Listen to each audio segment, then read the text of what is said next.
Marche, la parole est à Monsieur Patrice Anato.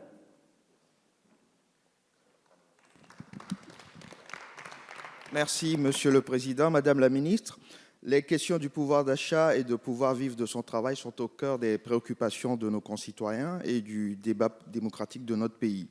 Dans les quartiers prioritaires de la politique de la ville, l'emploi est, comme ailleurs, une préoccupation, mais la problématique y est d'autant plus pertinente, le nombre de demandeurs d'emploi y étant 2 fois supérieur à la moyenne nationale et qu'il pouvait atteindre 31,7% pour les personnes dont le niveau est inférieur ou égal au bac.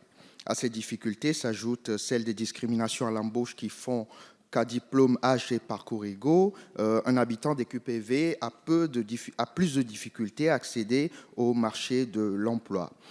2 ans après la mise en place expérimentale des emplois francs, il semblerait que ce dispositif ait trouvé un écho favorable.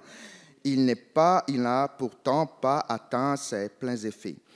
Sur le terrain, les remontées suite à la réduction des contrats aidés font état de difficultés pour nos associations et nos plus petites structures, ce qui affecte leur capacité à employer des personnes qui sont souvent très éloignées de l'emploi.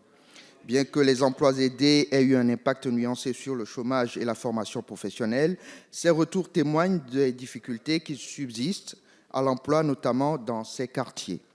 Alors, ma question, Madame la Ministre, quelles sont, au regard de ces avancées qui peuvent être améliorées, quelles sont les nouvelles étapes que nous pouvons espérer en matière de politique de l'emploi à l'égard des quartiers prioritaires et de quelle manière pouvons-nous assurer le suivi et le pilotage des politiques de l'emploi en direction de ces quartiers et de ces populations? Merci.